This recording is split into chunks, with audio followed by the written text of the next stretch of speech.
Assalamualaikum, konnichiwa, mo tabeta. Me Jepun desu. Okay, ni kali kedua aku rekod benda ni sebab for the first interview sejam 20 minit aku lupa nak tekan rekod. Jadi this is our second take. Second take dan okay, ni kawan aku. Ni kawan aku yang tengah duduk Jepun sekarang ni dan dia akan ceritakan lah macam mana nak pergi ke Jepun. Dan macam mana experience dia dekat Jepun lah basically. So, Jiko Shokai onegaishimasu. はい、はじめまして、皆さん。名前はムルニと申します。2003年生まれで23歳です。よろしくお願いします。onegaishimasu. Okay. So, kita start balik. Okay. Sebab Murni ni dia dah duduk dekat Jepun for like 3 years. So kita nak tahulah sedikit sebanyak apa benda dia punya, macam mana dia boleh pergi, macam mana dia boleh buat semua benda. So, first question for you. Boleh cerita sikit tak macam mana proses daripada start lah. Daripada start macam mana, how did you know about macam nak pergi ke Jepun semua benda. Daripada sekolah menengah, daripada semua benda. Okay. Okay. Like starting off, kat sekolah menengah kan, Alhamdulillah aku dulu ni budak SPP. Budak SPP ni kita ni boleh pilih like foreign language. Then foreign language tu one of them Japanese. From there I was like thinking, might as well university tu I also go somewhere Japan. Kalau boleh lah, InsyaAllah dapat. Kalau dapat tak, lepas tu habis PM tu try search kat internet atau like nak try apply apa-apa, like maybe kalau scholarship ke, kalau result aku cantik, I tumble into JPA Mara punya program dekat Mara punya website. Mara punya website dia ada 2 program tau. Dia ada like the JPA Mara punya, I forgot what's the acronym for that one, dengan the Mara only I think, but that was like a JPJ something. I don't remember. Tapi yang tu what do you call that, apply for that one course, and then the course is like a 6-year program. 2 years prep dekat language school, and then 4 years dekat university.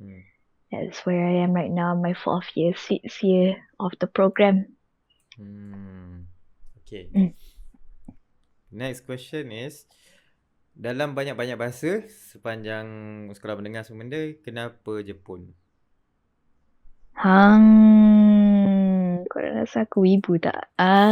Pada umur aku 4 tahun, abang aku letak aku di depan television tengok Dragon Ball Z. Di situ aku ada minat Jepun sikit, just a tiny bit though. And then after that, it's like simply datang ke Jepun tu sebab I had the chance to go here, so why not? I'll take the chance. Faham. Okay, jadi macam mana daripada Mara tu, dan apa proses dia nak pergi ke Jepun tu? Masuk ke mana? Apa benda dia punya benda?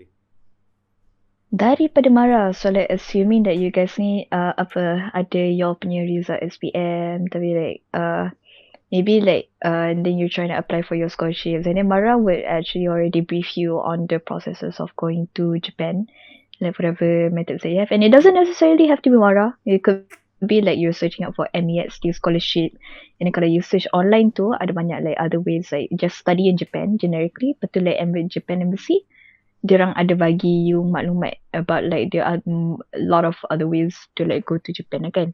Tapi like application wise, sebab Japan tu sangatlah it prefers to the based on the university punya qualification, right? So like depend on the university that you're applying to, boleh je straight apply for their university, and then see what do you call that, their requirements, and then the ways of you entering there lah. Tetapi in my case, I needed to while I was at the Japanese language school, Pusat Bahasa Tokyo, I had to do an examination, EJU, a Japanese University Entrance Examination. Do that one, and as long as my results are like over average, because it's a world examination, over average, I managed to get in. Tapi it depends lah, kalau you MEXT ke atau like ada other ways of entering into that university ke, Lain qualification, lain cara dapat masuk. Faham. Okay. Weird. So, apa course yang kau pilih dekat PBT tu? Okay. Social science. Social science tapi dekat PBT kan. Sebab because it's a private school. A private school where like kalau you macam tak masuk dalam apa-apa program scholarship tu pun you can enter it just fine. And Pusat Bahasa TQ boleh prepare untuk either nak kerja ataupun nak study kat university Jepun lah kan. Tapi nak prepare tu like they're gonna prepare you in the subjects that are putting you up onto the same level as Japanese orang Jepun punya high school level education. On par with them So lah. on par with them. High school level education. Jadi satu, you punya Japanese language. So like you punya listening and you punya writing. They're both going to be tested in one paper. And then another paper is going to be what you call Sogo Kamoku, where like social science, the 4 subjects that are under that subject would be history, geography, politics and economics. All 4 of that, they're going to be tested in one paper. Lepas tu satu lagi is like for my case like I can just take simple maths. Tak adalah simple sangat. Dia like AdMath punya level. Tapi lepas tu ada advanced mathematics where it's like another level more macam complicated than like basic AdMath lah kot. Where like the advanced mathematics could be a requirement for maybe if you want to study engineering per se. Jadi like those 3 subjects are going to be tested in EJU. And those are going to be the subjects that you will be taking in Pusat Bahasa TQ, the Japanese language school. So like maybe it's not exactly a necessity to get into BBT if you want to apply for the Japanese universities. Sebab masing-masing university requirement lain. Kadang-kadang you kena ada JLPT, either N3 or biasanya more commonly N2 lah tapi. N2 for JLPT and then ataupun maybe the EJU, the entrance exam that we took. Like for foreign students, yeah. Okay. I think I answered the question. I don't remember the question anymore. Tak, betul lah. Boleh kata macam tu. Jadi, for recap, basically, apa yang dia ambil di EJU ni adalah satu exam yang entrance exam lah basically. Tapi sebelum kau dapat nak masuk entrance exam tu pun, kau kena ready diri kau. Apa benda yang dia buat ke PBT, Pusat Bahasa TQ ni basically macam SPM lah. Jadi, untuk kau try tu pun sana pun kau kena completekan SPM diorang baru kau boleh apply. Jadi itulah PBT buat kan? Ke salah? Not necessarily. Again, like not necessarily. Like you don't actually have to be like diorang punya SPM level, I guess. But yeah, kalau you go through PBT punya route, dia akan tolong you prepare macam tu lah. Kalau you become an exchange student, macam kalau you punya your own university that you already masuk dekat you punya public university tu, like sometimes you don't need to know the language. You don't need to be on par with the Japanese students there to like go to Japan and study there. Tapi like short term lah. Kalau you pergi kalau you apply for the university like private, paying for by yourself, tak ada pakai apa scholarship or with a scholarship pun, like you can just study there normally, get your degree there for 4 years maybe, betul like, or maybe a diploma school instead. That's going to take you 3 years and then 2 years if you want to advance the degree. Boleh buat masters, PhD, some concept. But yeah, each university you apply to it directly would be the most easiest method, I would say. Okay, lepas tu ni dekat previous punya questionnaire lah, patutnya interview sepatutnya. Lepas tu aku ada tanya yang kalau sebab si Murni ni dia ambil society apa-apa. Science social, ya Allah. Science social dia punya benda. So aku ada tanya yang kalau nak ambil multimedia macam mana kan?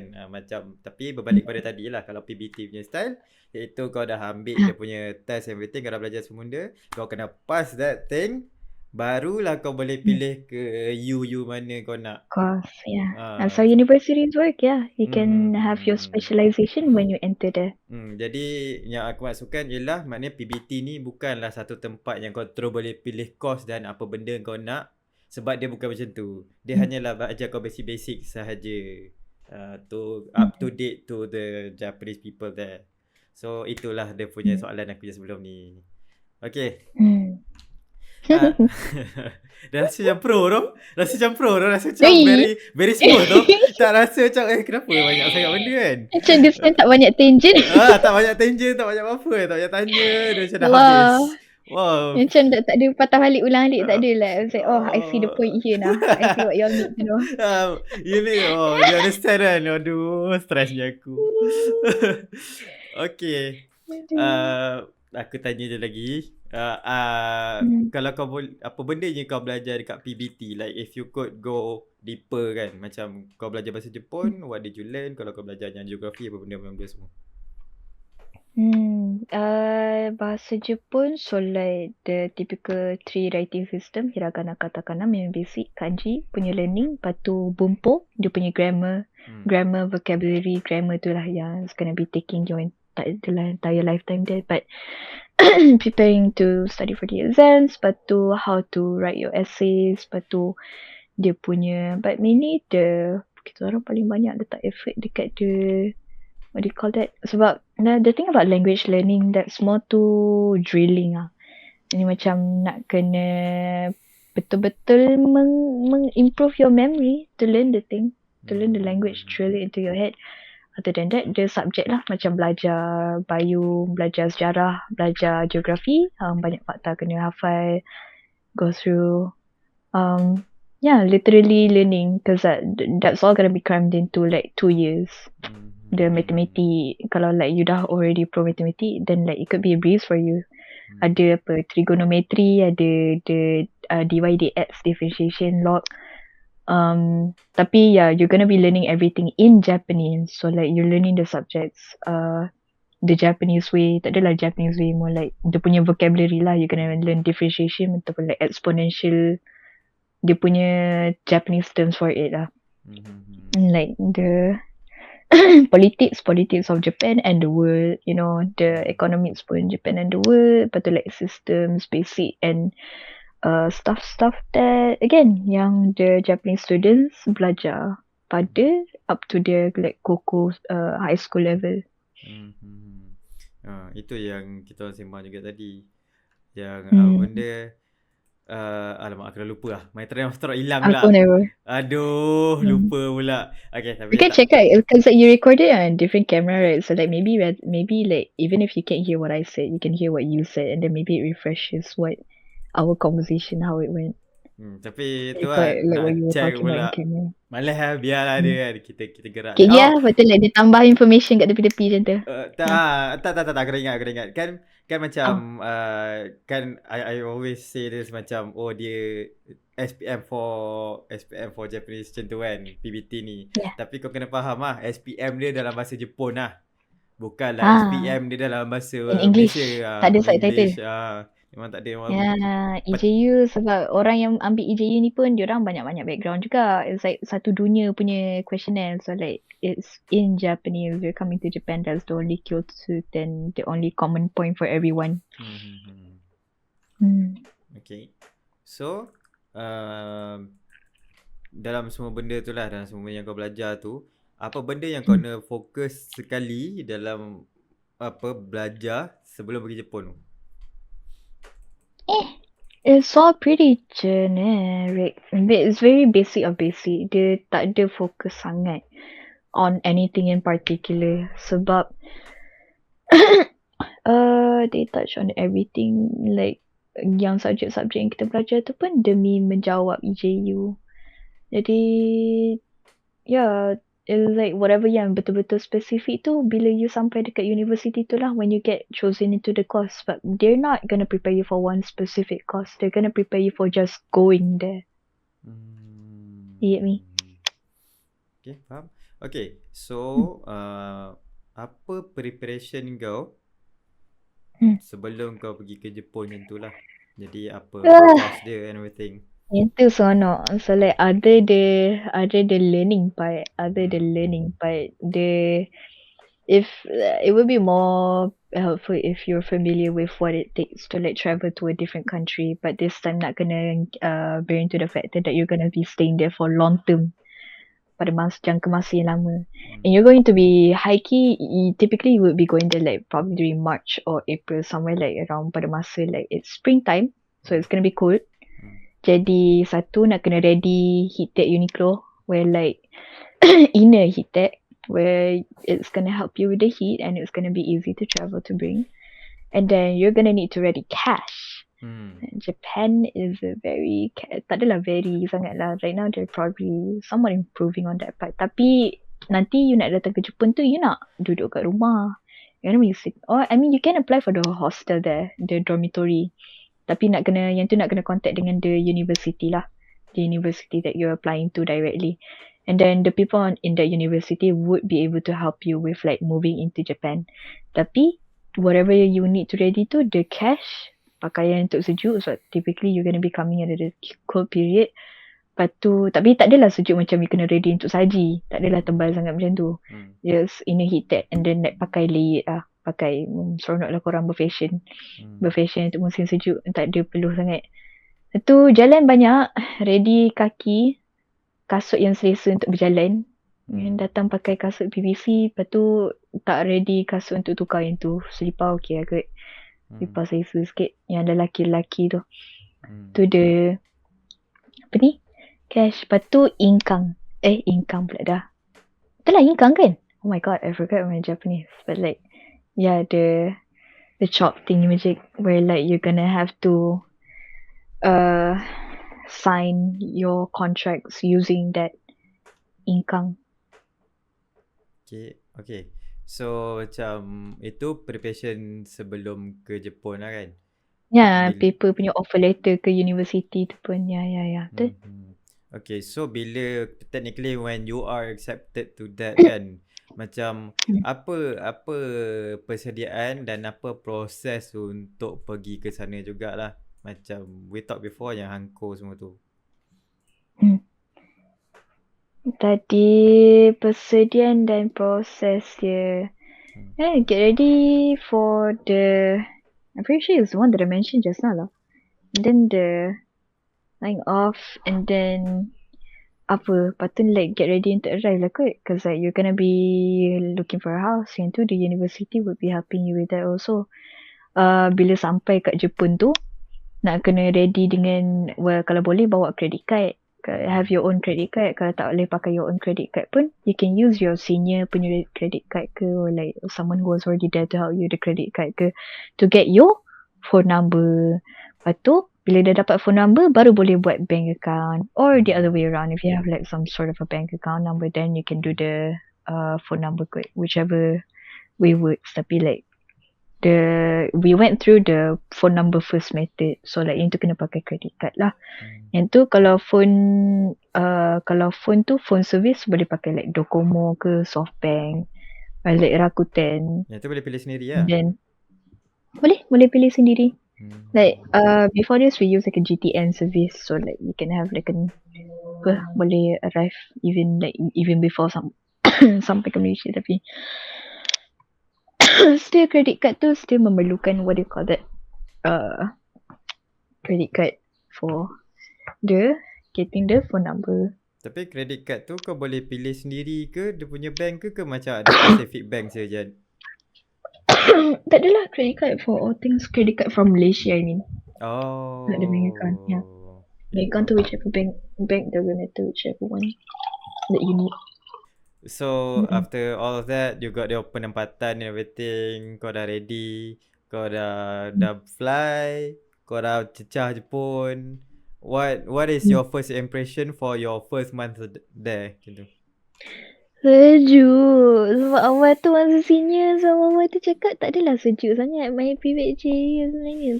Padahal like considering lah, kita baru terbang daripada Malaysia, bayang sejuk Asia. Other than that, the people around here is actually like they're gonna come and like talk to you for a bit. It's like my kids, I'm a hijabi kan, and they like kulit pun hitam Melayu kan. Jadi like obviously a foreigner, so like they sometimes gonna come up to you and then like speak with you, whichever, either in English or in Japanese, whichever really. Tapi kalau dia dapat tahu you can speak Japanese pun, dia orang sangatlah bahagia dengan your existence. So like they're pretty chill. Atuk-atuk, nenek-nenek semua sini comel-comel belaka. Budak-budak pun ramai. Dia orang kata tenang-tenang you. So like not much discrimination, so it's pretty chill. And like so macam tak adalah masa aku datang fly ke Jepun ni aku expect diorang untuk jadi sangatlah sumetai, sangat apa cold, sangat apa ni nama dia nak kata racist, xenophobic, tak adalah sangat bagi tudung tu. Tapi maybe awal-awal kat area Osaka, Tokyo tu pun maybe a tiny bit good. Tapi bila like just a bit of like passive aggressiveness, just like faham lah, like letih dengan ramai crowded gila orang kat situ, foreigner. Aku pun sesak dengan dengar foreigner itu, ya Allah. Kau masih apa? Like aku serabut pula dengan gaijin kat sekali dengan aku. Like come to my prefecture. Betul, like my prefecture ni memang sangatlah lepak. So like whatever passive aggressiveness that you're gonna be worried about, that's very basho ni yoru, very dependent on the area. And then sejuk. Then people are actually more friendlier than you thought. So like lepak je lah, sembang-sembang dengan diorang. Tak ada, diorang tak gila sangat, diorang saja seronok. Okay, tapi macam you said kan, usually is the elderly kan. Macam kalau the adults, diorang masih lagi sama ke ataupun diorang lebih macam malah sembang? Malah sembang. They have like their own thing going on. They're very like hyper focused on whatever they're doing. They're just really minding their own business lah. Jadi macam kalau ajak sembang tu memang just nak ajak sembang lah kot. But otherwise, they're pretty, apa ni nama dia? Welcoming. Chill. Welcoming. You don't expect a warm welcome, but it's not pushing you away. I wouldn't say it's welcoming, but I wouldn't say they're pushing us away. Jadi macam kau just kyozone dengan diorang, you just learn to coexist with them and they learn to coexist with you. Just don't be jangan jadi manusia tak berguna. Literally that. Jangan jadi Johnny Somali tu lah kan. Don't be rude. I don't know about Johnny Somali. Don't harass people. Just don't do stupid shit. Benda-benda yang you don't typically would do in Malaysia either. Kau just be a nice person and they'll be nice to you. Just be understanding jugalah kan. Be understanding juga. Masing-masing manusia. Mengerti. Can't expect them to be understanding to you too. Tapi masing-masing manusia. Okay, faham.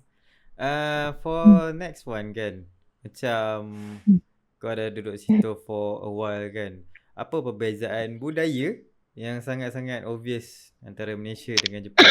Apa reality dia compared to yang kita pernah dengar, kita pernah baca, kita pernah tengok. Apa yang orang Malaysia kan selalu macam, oh, this about Japan. Macam aku, wow, this about Japan. Tapi sebenarnya kalau duduk sana, no, it's not. Apa Nasa budaya Jepun, the xenophobia that I already mentioned just now. Apa lagi? The train tu memang true rush hour, peak hour. I don't know, they're daitai accurate jugalah, all of them, like pretty much. Budaya-budaya yang lain it's more, what do you call that, like ajak je sembang, tak adalah passive aggressive, memang benci gaijin sangat. Tak adalah benci hijabi pun. I heard like the Korean cases are worse, but like it's pretty chill otherwise. Makan makanan halal tu, makanan halal yang banyak tu dekat Osaka, Tokyo je, dekat the city area je. Kat prefecture yang tidak seberapa city sangat, you have to either cook for the rest of your life or learn to make some compromise with like maybe pandai pilih-pilih makanan. Kalau pergi macam kadang-kadang kedai halal yang korang nak pergi tu pun like kedai India, like the Indians, the shawarmas, the Pakistanis, the maybe Chinese Muslim. I'm not sure, I've never been to one yet. Tapi yang kadang-kadang jual Arab, lepas tu like learn to compromise there lah. Diorang nak buat business, dia faham yang diorang tak letak makanan Arab tu dekat dalam dia punya makanan apa-apa. Dia faham cara untuk asingkan. Yang halal tu like setakat halal kat situ lah yang diperkatakan. Tapi makanan halal yang banyak tu dekat area city lah. Kalau area yang the university that you're in isn't exactly so popular, then you're not gonna find much lah. Belajar masak ataupun just start to cook here and then like learn to choose whatever you can eat. Pandai-pandai lah. Masing-masing dah dewasa, dah besar. Okay. Faham? Pilih.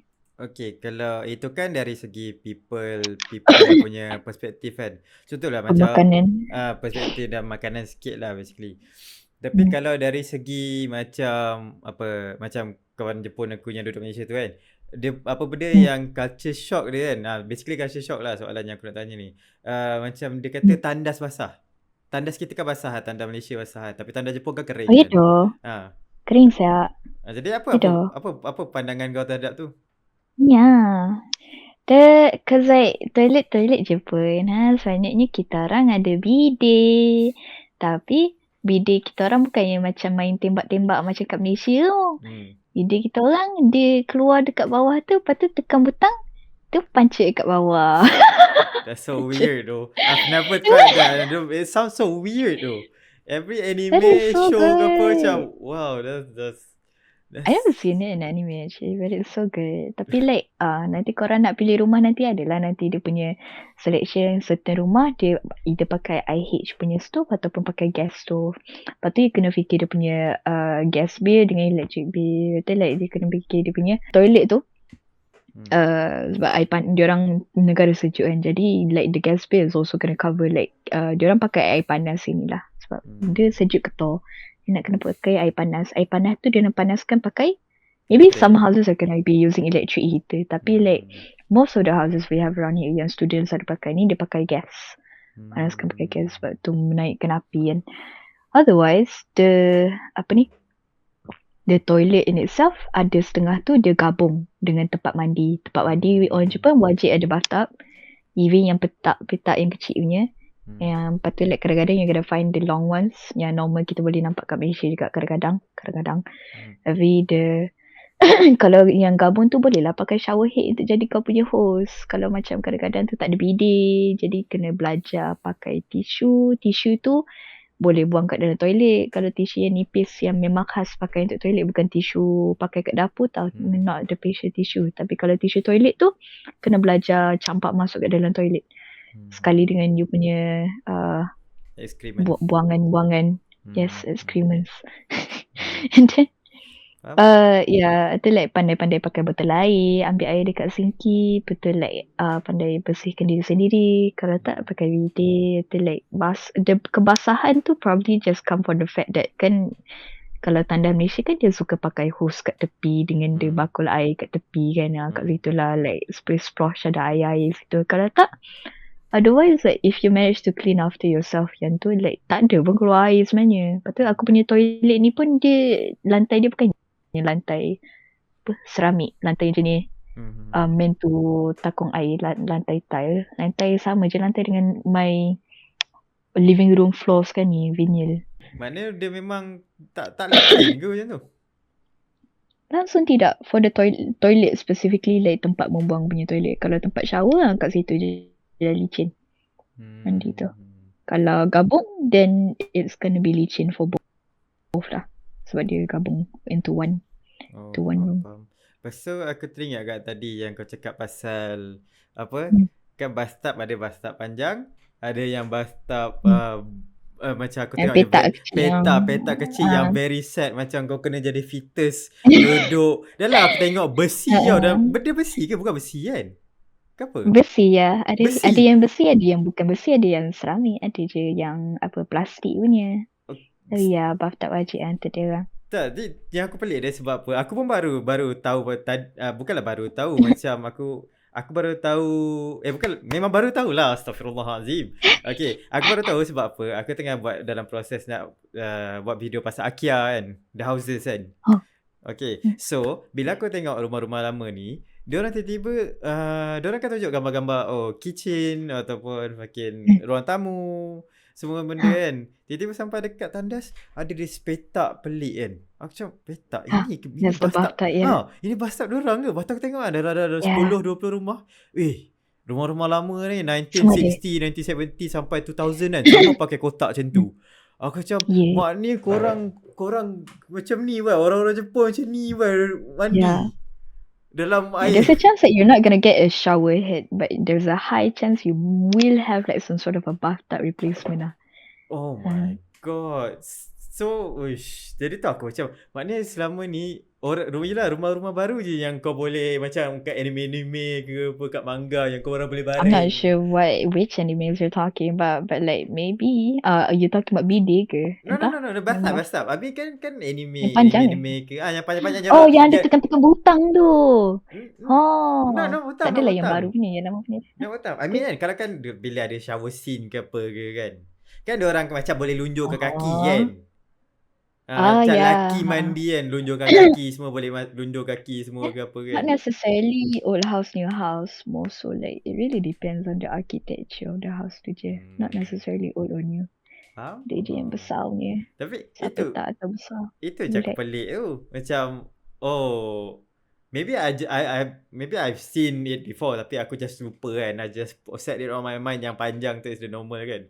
Lepas tu bila tengok yang the petak version punya kan, bapak rasa macam that is too, aku tak ada claustrophobic tapi seems so claustrophobic tu. Macam very small. Kau pernah waktu kecil kau mandi kat dalam baldi tak?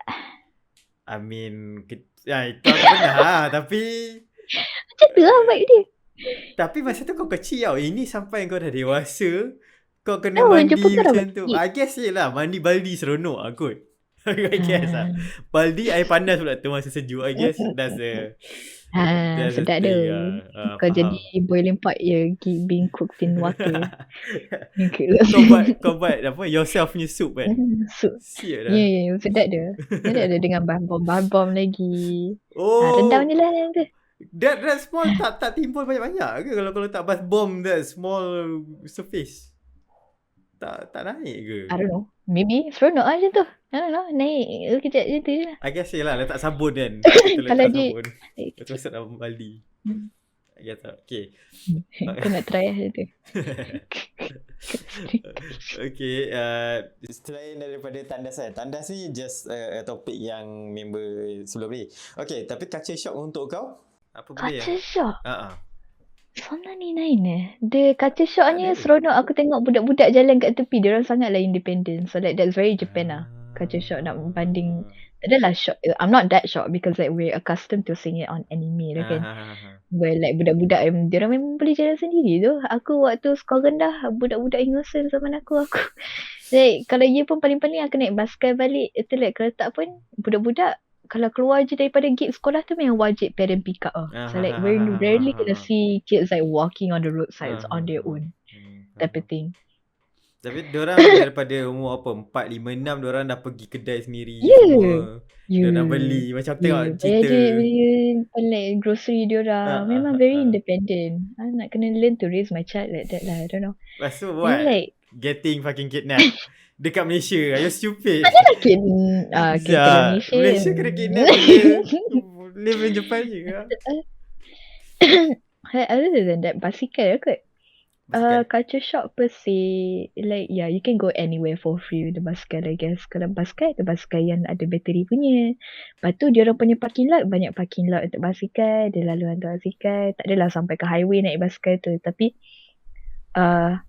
basikal, the culture of basikal. Basikal kat sini ada lesen plate. Tak adalah plate number, but like ada nombor lesen yang like attached to your bicycle lah kan? Macam sticker macam tu. Yeah, registered number. Where like it will be linked to you, the Zairyu card that is bila you pergi, when you fly to Japan and then you arrive at the immigration office, right, you're gonna get a Zairyu card. That Zairyu card is gonna be your IC. And then Zairyu card tu pun is where you ask for permission to whether or not you can do baito or not, the part-time work or not. Tak adalah ask for permission. They're gonna ask you if you're gonna do it or not. And then if you say you are, then like kat situ you boleh dapat tu lah permission untuk buat baito. But yeah, Zairyu card is gonna be your IC there. Boleh je buat my number card sini. Untuk orang Jepun, Japanese, diorang pakai IC diorang lah my number card. My number card tu juga termasuk dengan you punya Hokkien health insurance. Health insurance tu like you're gonna have to learn to bayar lah. Bayar like they'll email it, they'll mail it by paper to your house. Lepas tu like the Hokkien dengan Nankin, dia tu kena belajar bayar. Itu the male Hokkien tu kalau you tak nak buat mainan pekat, which is it's okay, it's fine. Tapi you'll be getting the Hokkien punya card, health insurance punya card like by mail, and it's gonna be in paper form like every year, so macam tu. So yang si bayar dia punya health insurance lah. So like that's gonna be a very great discount if you need some medical assistance in like the Japanese punya clinics and hospitals. Tapi kalau you ada mainan bakat, all of that information is already in your mainan bakat. You won't be getting the paper punya health insurance punya card. If you have the actual IC, it should be given lah kan, yang diorang dah ada all your data semua. Yes. Yep. So very helpful lah if you apply for the mainan bakat. Mainan bakat tu kena apply dekat your Shiakusho nearest. I don't know what's the translation. Town hall. Your town hall. Tapi itu just itu memang Nihonjin je boleh kan? Bukannya like aku ada mainan bakat tu. You can ada. apply for it just fine. Maknanya Zairukat tu kau memang kena ada, and then this one pun kena ada. Boleh mainan apply. bakat tu tak perlu ada pun, tapi boleh apply dan sangatlah menyenangkan hidup orang. Okay, faham. Okay, berbalik kepada Zairukat dengan basikal. Basikal. So the number on the bicycle is registered to your Zairyu card. So if you somehow, sebab kan Jepun ni dia ada like peraturan basikal dia. So like you somehow got stopped by the cops or something, and then like the cops are gonna check your bicycle kalau bicycle ni betul-betul milik kau. So like that's where it pretty like the only law enforcement that you're gonna have there lah. Patutlah adalah kena saman ke nanti. Aku alhamdulillah itu dapat warning je. Tapi warning, what the hell happened? You gotta tell that. No, we just futari nori. Astaga. Balik dengan member. Lepas tu macam balik dengan member. Lepas tu kesian lah member tak naik basikal juga. Tu macam tumpang basikal aku. Tu alah langam aku naik tak sampai 5 minit aku naik basikal bertumpang dua tu. Ada patoka lalu tepi. Lepas tu lalu tepi nampak kita stop tercegat itu. Dia pun buka lampu datang situ. Alamak. Okay. Just another information for people yang tak tahu. Basikal kau tak boleh bagi bonceng orang. Kau bawa seorang. Jadi dia ni melanggar peraturan dengan membawa kawan dia dekat belakang. Jadi kau tengok yang kat anime ke kat apa-apa yang duduk belakang semua melanggar peraturan tu. Dah salah lah. Sebab tu ada yang diorang tolak basikal, seorang jalan, seorang tolak basikal. Patutnya dia buat macam tu. Tapi dia nak mudahkan hidup. Pasal kantoi. Jadi bodoh. Kena. Sama cerita. Patoka stop sebelah kau tu. Macam tu lah. Like dia check tanya. Kalau korang datang ke Jepun, lepas tu korang kena stop polis kan. Kau jangan buat Nihongo ga wakarimasen. Kau kena cakap fluent your Japanese kat situ. Kalau korang boleh fluent Japanese you just try your best to like cooperate with the cops as best as you can. Bagi melembutkan hati dia orang tu, kari-kari favor with them. Dia sebab bila kau fluent Japanese dia orang pun alhamdulillah lega. Oh, orang ni boleh faham Japanese. Tak payah nak fikir banyak. Jadi macam boleh nego-nego lah gitu. Tak payah nak fikir banyak macam polis tu orang cakap putih pula lah, apalah semua macam tu. Yeah. Because they just want to do their job, you know. Jadi macam it's okay. Dia orang pun tahu macam kita ni budak-budak. Hari tu yang kena start kan he be like check the bicycle registration number, lepas tu check my Zairyu card to see if it's like link completely right, and then tanya dia cik ni nanti bagi tahu universiti je. Okay, setakat ni tak ada lagi, tapi for now you dapat warning. Jadi betul. Okay. Goyang kau. Betul. Nak bayar denda ke? Bapak main nyampah saya dengar. Setakat ni tak ada lagi. Goyang kau. Tahu pun. Polis kat negara. Dah kat negara asing. Dia mak ayah aku nak tolong macam ni. Masa tahu lah. Buat salah tahu. Sakai. Naik tadi kiri. Tadi nori. Okay, soalan pasal basikal semua kan. Aku kalau basikal aku mesti terfikir pasal orang rembat basikal kan. Rembat basikal, rembat payung. Ada. Benda tu pernah Betul. jadi tak dekat kau ataupun pernah tak jadi kat kawan kau? Alhamdulillah tak pernah jadi. Tapi member-member Jepun tu ada je. Kena rembat basikal? Kalau kau parking kat tempat yang tak sepatutnya parking, lepas tu kau tak kunci kau punya basikal elok, tak adalah dia kena rembat, kena curi terus. Tapi kan kadang Compound. orang macam like you see macam benda tu like just casually sitting there, you know. Lepas tu like orang macam alamak aku balik cepat lambat macam tu. Lepas tu like dia naik macam tu je. Rembat macam tu je lah. Macam tu. Siap, maknanya mencuri lah. Bukanlah casually memang rembat lah. Damn. Casually fikir like maybe dia orang curi lepas tu plan untuk like pulangkan another time. Maybe, I don't know. Mencuri bagi balik tak pernah aku dengar mencuri bagi balik. Macam payung. Yeah, because at that point it's not name mencuri. At that point it's name meminjam tanpa permission. Fuck off that meminjam. You fucking stole a fucking bicycle. So you wanna fucking be the moral standard. Oh. Dah. Mana tahu dia tinggal basikal tu lama-lama. Lepas tu siapa suruh tak kunci basikal? Okay. If I take your phone, you put on the table, I use it for 3 days and then put it back, you think it's not stealing. Skill issue kalau kau tak if you manage to unlock the phone somehow, then you earn it then if you manage to unlock my phone. You're so stupid. I hate you. What the fuck? Oh shit. Okay, payung macam mana? Payung ada? Payung sama kes lah. Tapi kalau payung salah kau lah, kau beli something yang so generic yang semua orang ada, beli kat Lawson, beli kat Konbini semua. Why being an asshole and steal payung? Buy yourself.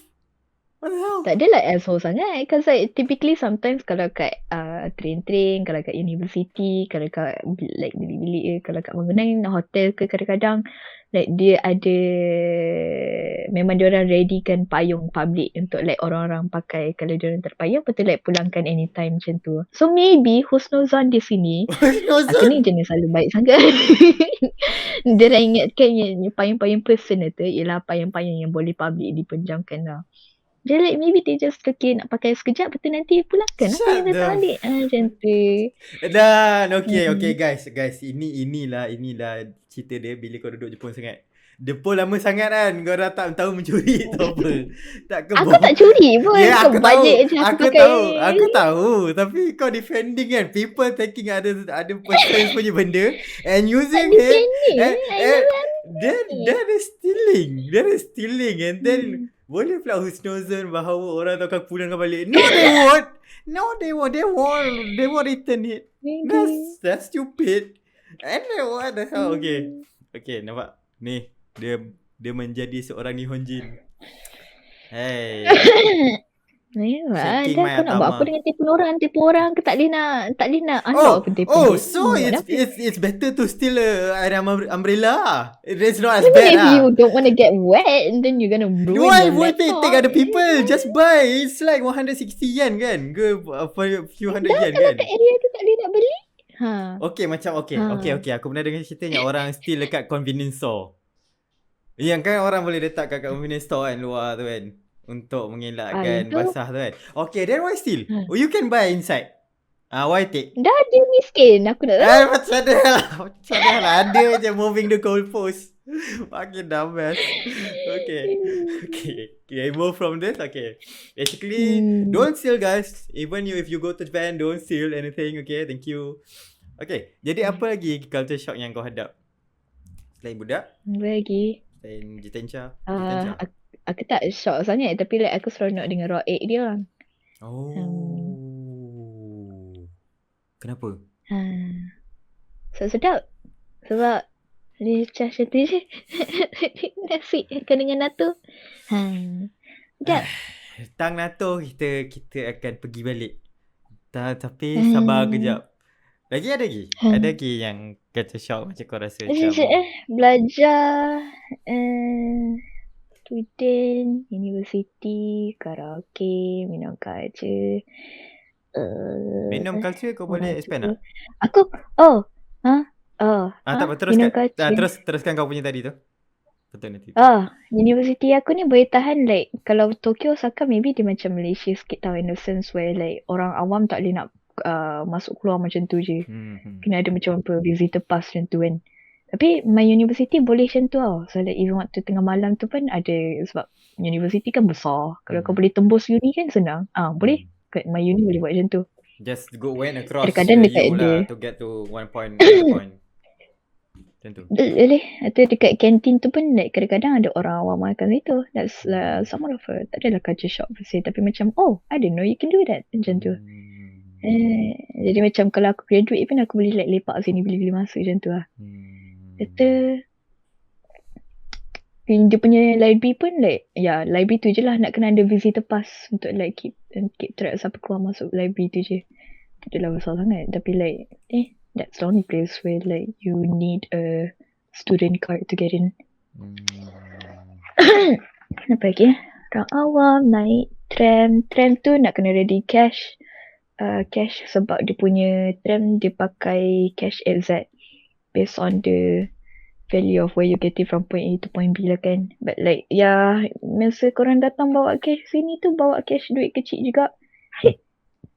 10,000 dengan 5,000 tu tak boleh pakai untuk change. Tapi kalau you letak 1,000, kalau you ada duit atas 1,000 tu boleh pakai untuk jadi duit kecil untuk naik tram tu. Tram tu atas jalan. Jadi bila crossing the about the right of way in Japan, kalau kau lintas jalan tu, pejalan kaki will always have the right of way kalau bila lintasan zebra. Jadi macam tak perlu risau. Macam Malaysia tu memang nak kena tengok kiri kanan elok dulu baru boleh masuk kan. Lepas tu even lintas jalan zebra pun kena like angkat tangan dengan lalu kan. Aku tak tahu.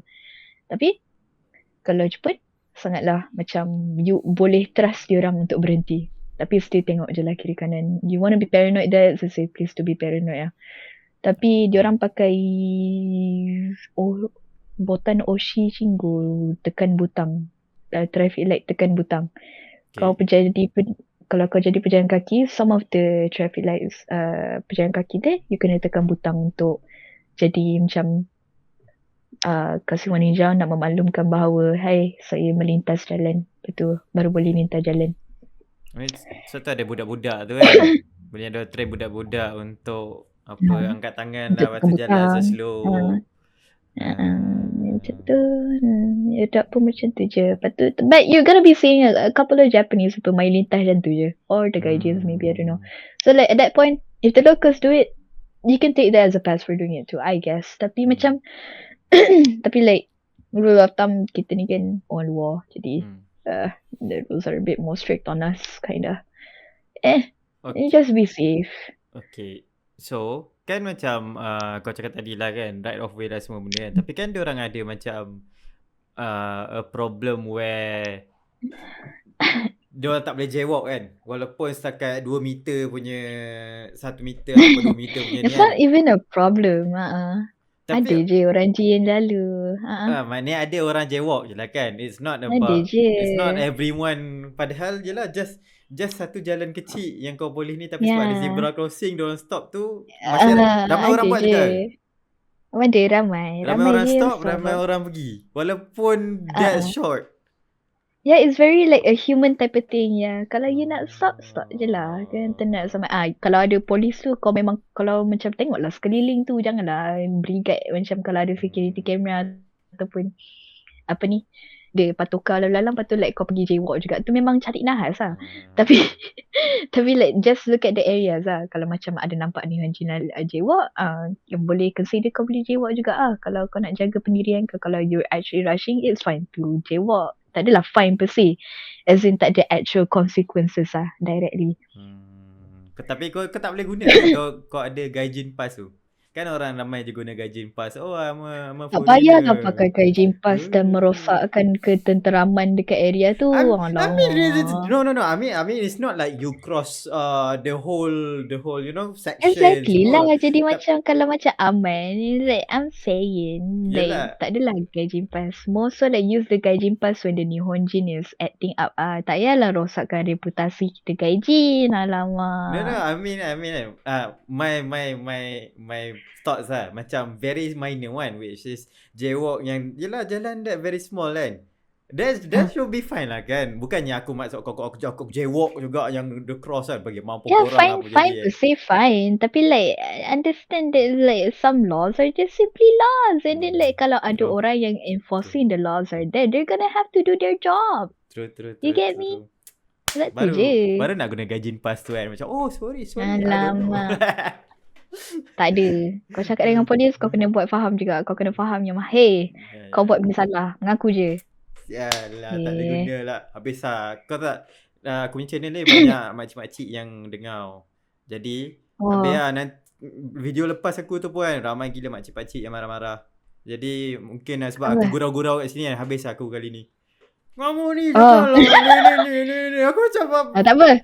Patut aku dapat supporter. Itu like makcik-makcik betul tu hentam dia lagi. Bapak jahat. Engagement. Aku macam awak jadi, kau jadi backup, aku jadi good cop. This is obviously me joking. On this part, it's me joking. Oh no, you are not joking. You suck ass. Macam what the oh my god. Aduh. Pakai skandal, pakai interaction. Tapi betul lah tu. Ya betul lah. Tapi you know it's joking. Lepas tu yang jaywalk tu pun makcik. Banyak nenek-nenek tau. Banyak nenek Atuk. Nampak? Oi, Atuk. So kalau bright. tak lah. Kalau Atuk whack. But it's so cool, you know. It's like the other day. Semalam ke aku jalan. Betul like so my area ni. Tak adalah macam kalau Osaka tu. Kita you gonna see people basking randomly on the roads lah. Jadi macam. It's not a rare sight lah. Tapi what I saw yesterday was so cool. It's like ada kalau dekat tepi river tu, there's gonna be like staircases going down the river. Betul like ada pakcik ni sebab kita melintas pakai bridge. Pakai bridge. We heard someone playing the flute. Okay. Playing the flute while we were walking on the bridge. And then mana pakcik dia? Pakcik tu tengah duduk dekat tangga like turun ke the river. So it's like the random piper, spotting a random piper. Lepas tu tengok kat dalam laut tu cari kalau ada ikan ke tak kat bawah tu. Ada je ikan besar-besar. Tapi longkang-longkang dia kan yes actually bersih. Lari? Tak, kan kau kata dia main pipe tu kan ke flute tu dekat tepi tu kan. Tapi kalau nak cari ikan kalau ada bunyi bising ada ikan. Lari aku tak tahu. Itulah masa aku tengok tu dia tak ada ikan tu. Aku tak tahu kalau ikan tu pergi kat dia. Well, okay. Aku tak tahu kalau ikan tu tertarik dengan muzik dia lepas tu pergi kat dia. Cinderella. I guess lah. Mana tahu kan. Tahu. Okay. Yang sama balik yang longkang dia actually very clean lah. Yep. Clean. Yep. That is as the... Memang aku tak... It's so rare for me to find... Trash kan kalau Malaysia punya air kan air tertarik. Okay. Ya. Malaysia... Jepun punya... Aku jarang jumpa air tertarik tu. Memang... Air bersih lah kan. Air clear, jernih. Yeah, it's actually bersih. Kan. Clear. Ya, jernih. Like, bottom dia warna ada nampak algae-algae dia. Like, biasalah. Pernah celup tak? Tak adalah aku nak celup. Buat apa aku nak celup? Nak celup. Mana tahu. Kau cakap jauh sangat. Okay. Sorry. Kita dah pergi jauh sangat kan. Apa topik kita benda kan? Oh, culture shock. Aku rasa yang budaya culture shock lah. Culture shock tadi. Kau nak add something new lagi ke kau nak proceed?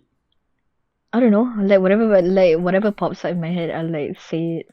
Kalau kau ada benda pop-up lagi kau cakap lah. Jadi kita teruskan je culture shock lagi. So kita dengar kan. Okay. No, tak ada dah. Like for now tak ada dah. Okay, tak ada. So we go next. Macam sebab you live there, you get technically a beasiswa lah kan. Sebab technically it's what we call it now, pinjaman boleh ubah.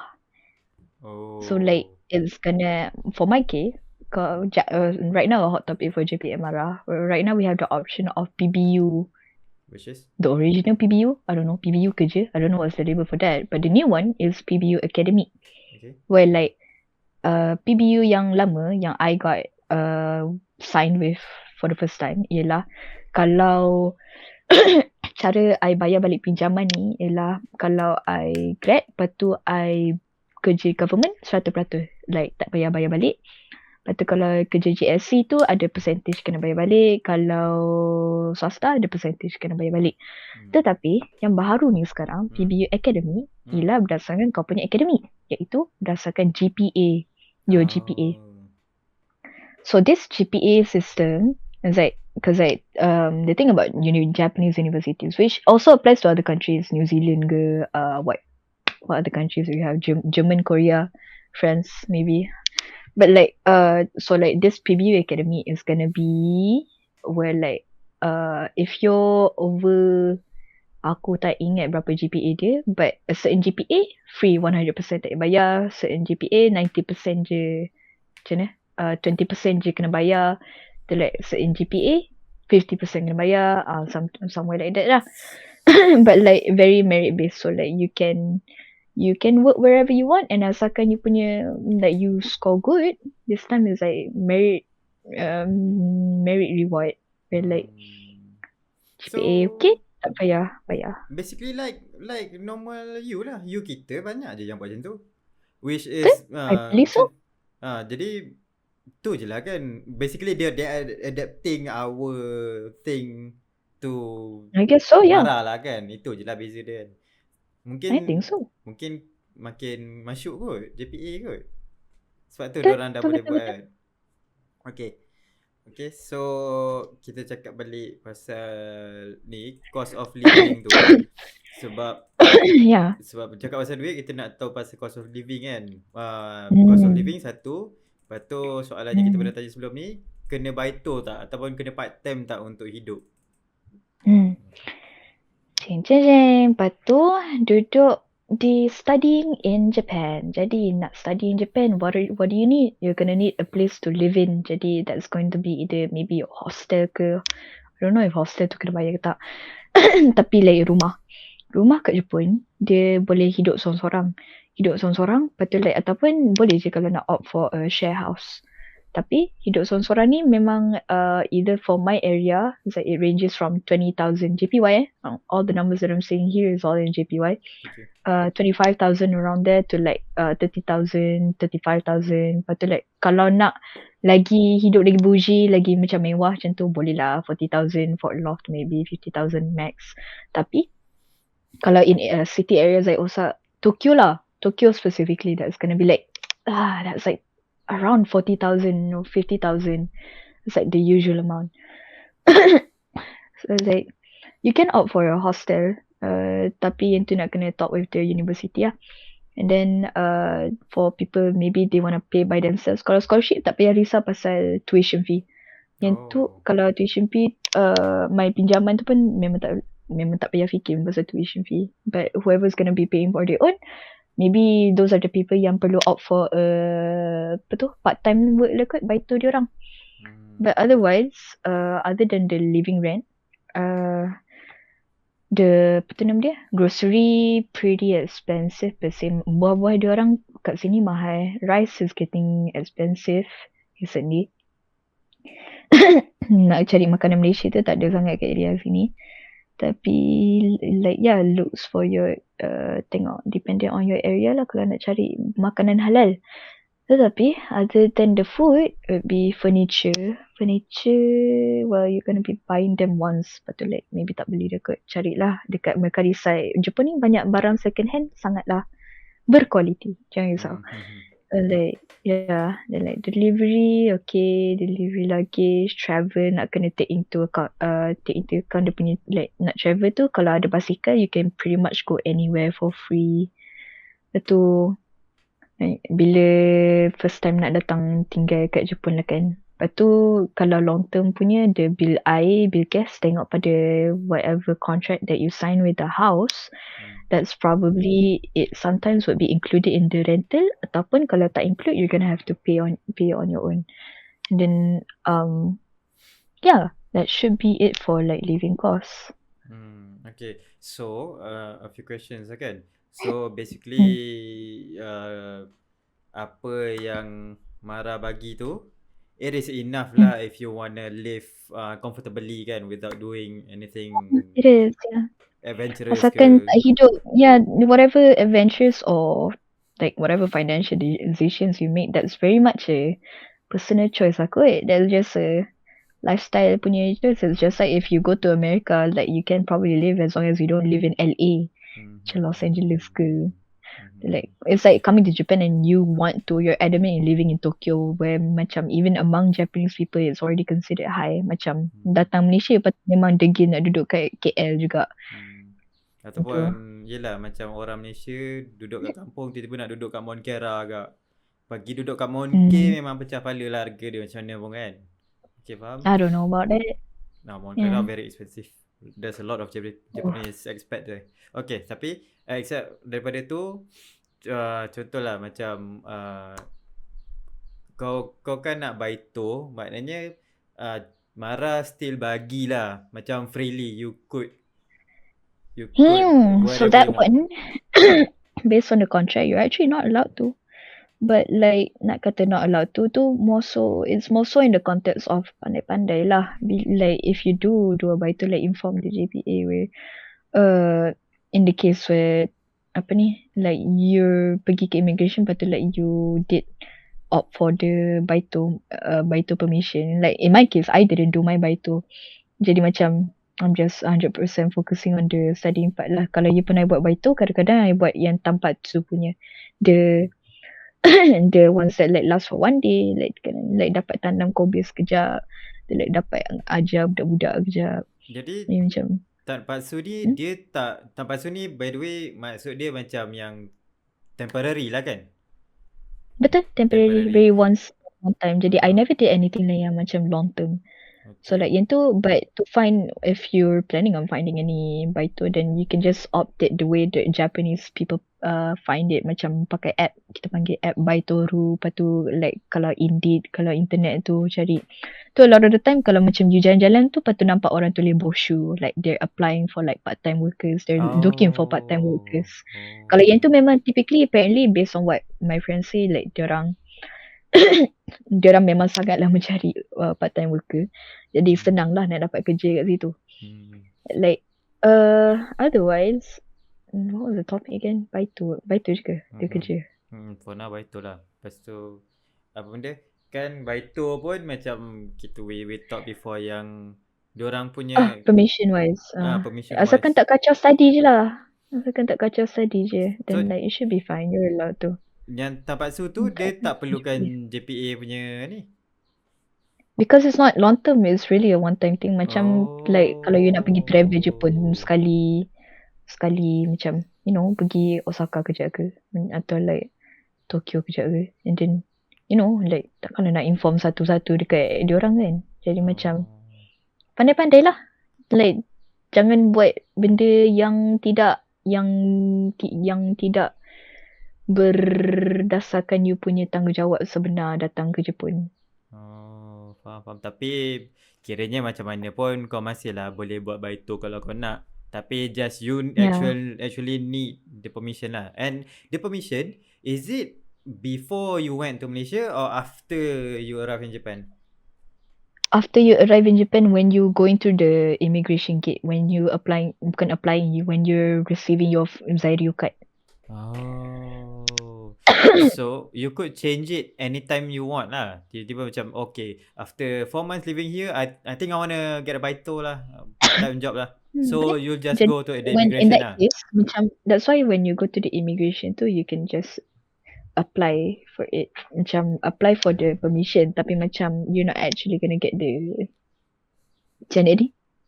baito like me.